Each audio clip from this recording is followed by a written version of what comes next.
It was great to see Ithiel step up and start making some shots. That's something that we've seen a lot in practice. And hopefully this is a game that gets him going.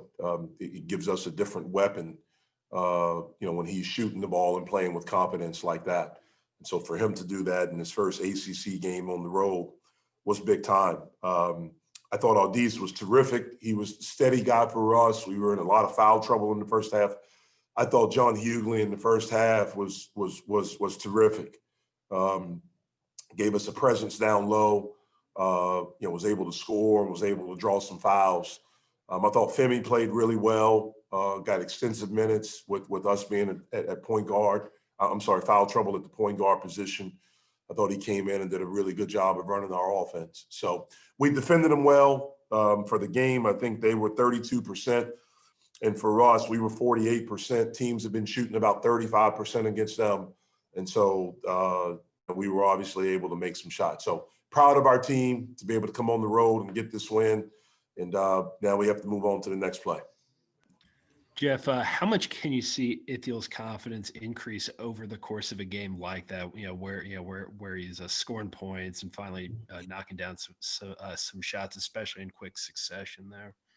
Yeah, I think anytime you can see the ball go through the basket, that gives you confidence. That makes you believe in yourself a little bit more. We believe in him. His teammates believe in him. Ithiel has to believe in Ithiel, and his teammates were so excited to see him. Again, we've seen it. We've seen him run off, points like that and shots like that in practice. And it was good to see that happen in a game. Jeff, go ahead, Jim. What does it say for your team that, Xavier and Justin really didn't do a lot of the scoring tonight and you were able to find other people to step up? Yeah, I mean, again, we think we have more talent and guys have, when opportunities present themselves, they have to be ready.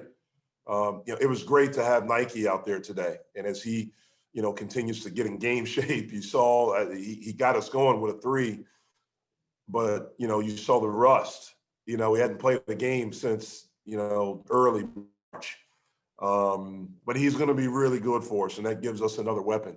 Again, I thought Noah's minutes were really, really good for us, in the first half. And we have more options. We have more guys that can do stuff, but we need Xavier and Justin to be able to be in the game, not be in foul trouble, and to be good players for us. Jeff, with Ithiel, it seems like, again, like he comes in, he hits one shot, and then he starts hitting several. You talked about earlier this week about how you're going to trust him to keep hitting those, to keep taking those shots. Did you feel like there was better shot selection once he got started, or did you feel like, hey, you comfortable with where he was shooting from even when he missed his first couple? As long as he takes good shots, I'm okay with it. If he doesn't take a good shot, and that's for anyone, I let them know. I don't mind. Look, you're going to miss. There's not a perfect player. But if it's a good shot and it's our shot, then we live with that. And, the thing we've talked to our guys about, especially guys that we think are good shooters, a good shooter has to have convenient amnesia. If you're missing and you're taking good shots, then you have to be able to forget about it and feel like that if you get going, you make one, then that's going to get you going. Ithiel's a kid that can shoot, he works. He's gotten in the gym and done extra stuff here recently. And so it's good. It's good, especially after the first half when he didn't play as well and didn't play as much. I thought he was terrific in the second half. Coach, you're able to go 12 deep tonight. You played 12 guys. Is that something that you counted on being able to do tonight, or was that kind of a surprise that you were able to rely on so many guys so deep in your bench? It was a surprise. I mean, I don't go into it thinking I'm playing 8, 9, 10, 12, or whatever. For me, I coach on feel how the game is going. I watch everything. I watch guys in shoot around. I watch them in walkthrough. I obviously in practice. And sometimes you can tell when someone's ready. You can tell when someone's not into it. In shoot around, you can. So for me, I watch all that stuff. And I make my decisions based on feel. So I didn't come into it all. Jeff, what are the biggest, I know it's only been, I guess, 6 games now, but over that time, in games, what are the biggest improvements that you've noticed from John? I know with a freshman big man, it can, I feel like the adjustment's tougher for them than it is guards or wings. What are the biggest strides you've noticed from him? Well, I think he's getting in better shape. That's a big thing for him. He's got to get in elite level shape. That's the very first thing. And then have an understanding of exactly what it is that we're trying to do and to figure out his strengths and play to his strengths within that. I thought he did a really good job of that in the first half. He posted hard. He took up space. He caught it. He finished. He shot faked. He was a presence down there. But he's got to do that over and over. He's got to be able to do that over and over. And I think as he gets in better shape and has a better understanding of what it is this team needs from him, then he'll start to grow and become the player that we think he can be. Jeff, overall as a team, what's led to your better rebounding as a group? Well, I think, we are a little bit older. We're a little bit bigger. We're a little bit more athletic. We have a little bit more depth. We've worked on it. I'm not saying we didn't work on it before, but we've tried to emphasize it even more every day in practice. And it's helped us. But we know going forward is something we're going to have to continue to do. Finishing a possession means coming up with the basketball. And when we can do that, that gives us a chance to get out in transition. We think we can be a good team in transition. Now we have to value the ball more. We have to make better decisions with the basketball. But if we can continue to rebound, we think that's an element of our game in transition that can continue to grow and become better. Jeff, you got a lot of usage out of your freshmen in this game. Femi, Noah, John, and Will. Between the four of them in the first half, they had about 40 total minutes added up. What can you say about their performance and just how they were able to keep this game in control, even while you put all four of them on the court at the same time with either X or Adis running with them? Yeah, those guys are talented, and we need them to be good players. We need them to grow up very, very quickly. And the 2 times we've been on the road, they've done some really, really good things in difficult situations. I thought they gave us really good minutes. I thought they got a little tired in the first half from playing those extensive minutes. And I thought when we got tired, we got sloppy and we got soft. And they took advantage of it. And the one thing about players, especially guys that are older, guys that are non-freshmen, they can see it. And when they see it, they pounce on it. And that's what Miami did. They took advantage of our fatigue, of our youth.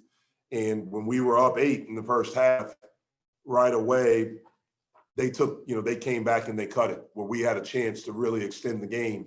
We allowed our fatigue. And so that's why for them, one of the big things for those guys and really for everyone, like extra work, not punishment. That's one of the things that can happen with the young kid is, you practice hard, but then, a coach is, hey, let's do some extra. Let's do 15, 20 minutes. Sometimes they can look at that as it's not punishment. Like we're trying to help you get better because we need you. And those guys stepped up and did some good stuff for us.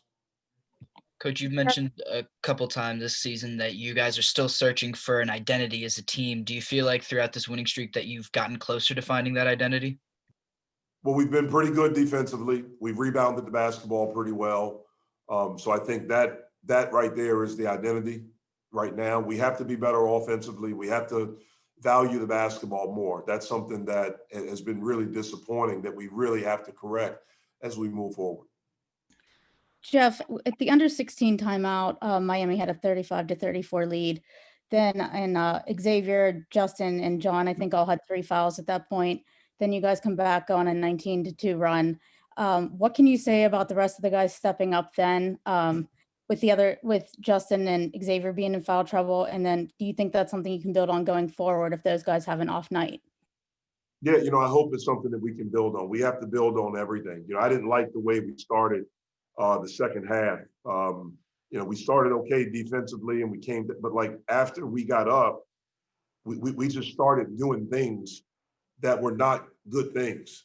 The shot selection, the not executing, and things like that. And I was really, really angry. I was really angry at our group And I let them know that during that timeout, and they responded in a big time fashion. And I credit all of them, but I really credit Audis Tony with that because he got them together. You know, he's been the steady guy for us.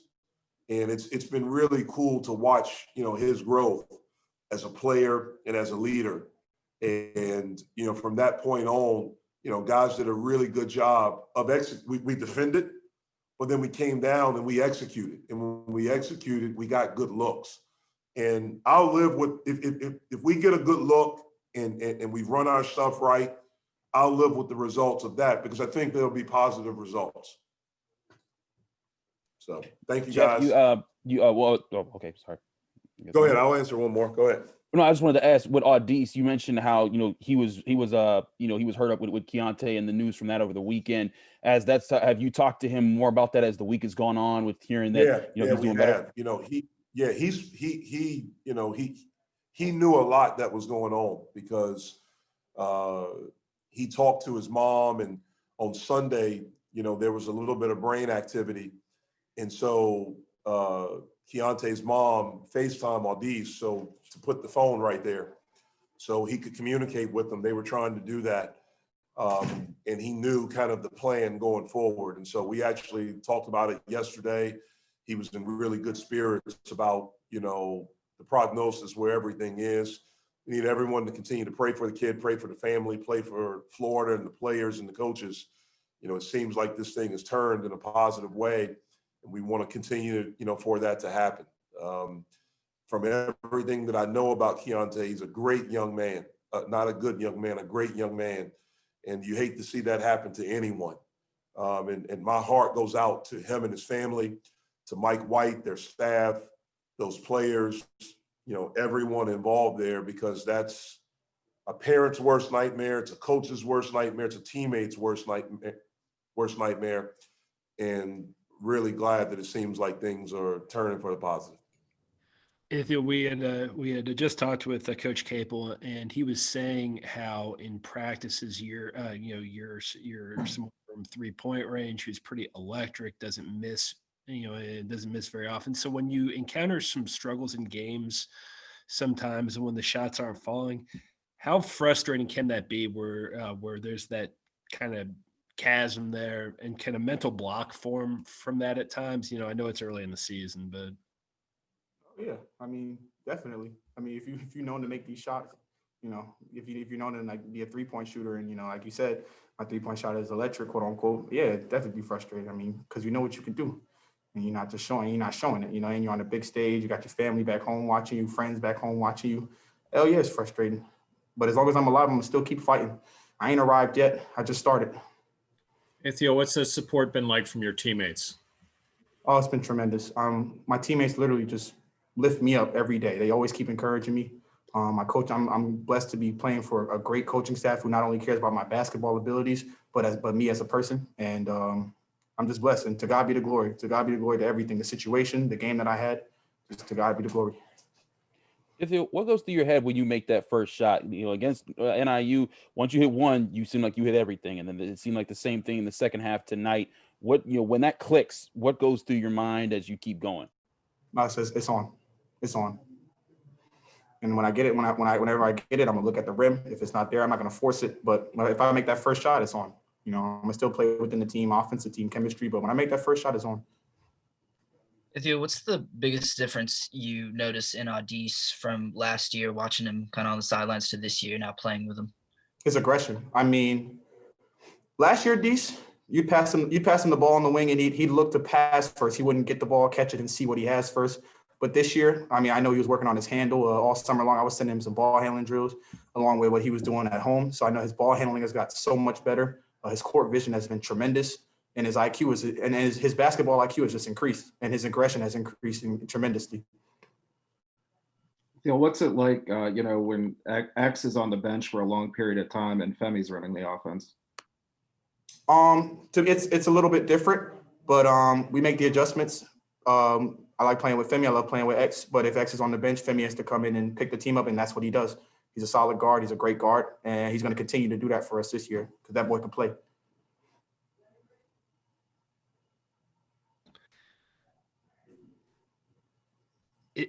Ithiel, during the first half, you all were whistled, I think, for 15 fouls. In situations like that, did you guys, I guess, how did you try to kind of adjust to a game that's being called more tightly? Do you maybe not take some of the risks that you would otherwise? Do you try just not to, do you try to dial down the aggressiveness a little bit? Yeah, that's actually a really good question, and that's a tricky thing to navigate, to be honest, because we're known for our defense and we're known for our aggression and our intensity when we get up in guys. But as you saw tonight, when we travel out of state in Florida, these other places, they don't really play like that. They're going to call ticky-tack fouls. So I think it's just us being smart, us listening to the game, us listening to the coaches, and just kind of knowing personality who has fouls, and just pretty much protecting each other.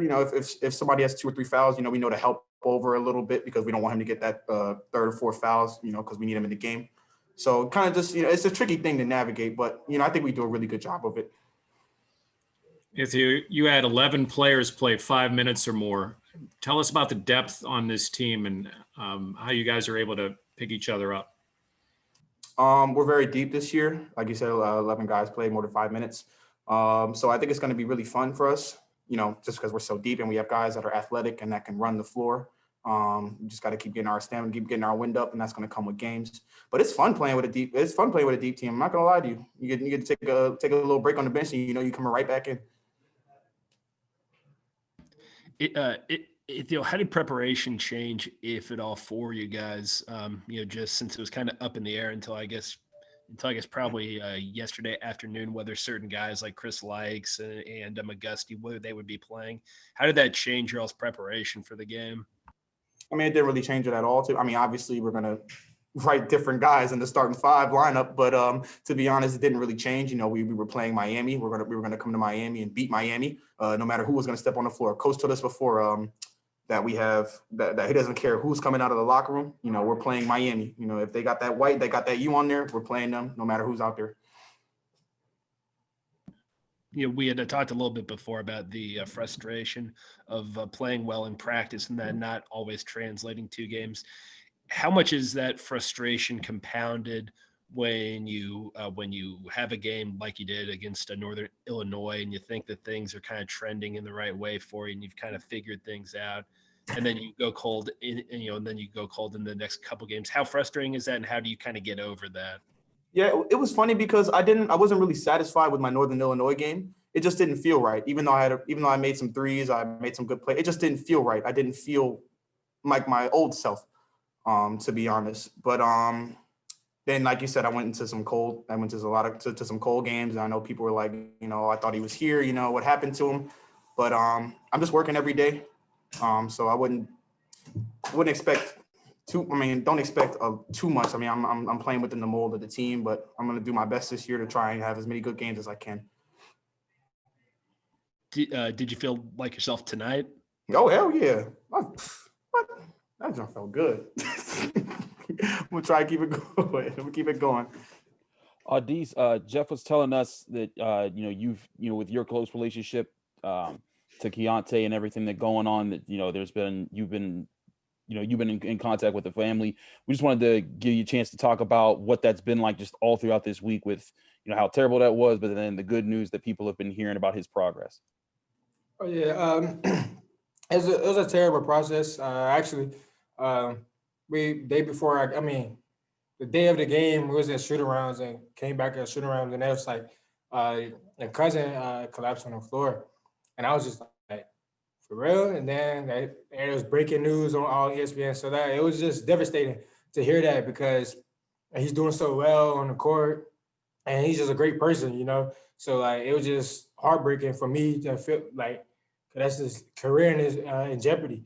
So I'm just like, dang, it's crazy. And then it was a burden on me because you don't want to wish that on nobody. And my mind was just out of it and stuff like that. But he's doing great now. That's the great news. I talked to him on FaceTime. He's uplifted spirits. And he just want to get back out on the court and play. So that's the great news. Dees, how tough is it just to even go through, even just like for, even putting basketball to the side, how tough is it when you know someone like that, and they're going through something just so difficult and so scary? How tough is it to even just go through like everyday life?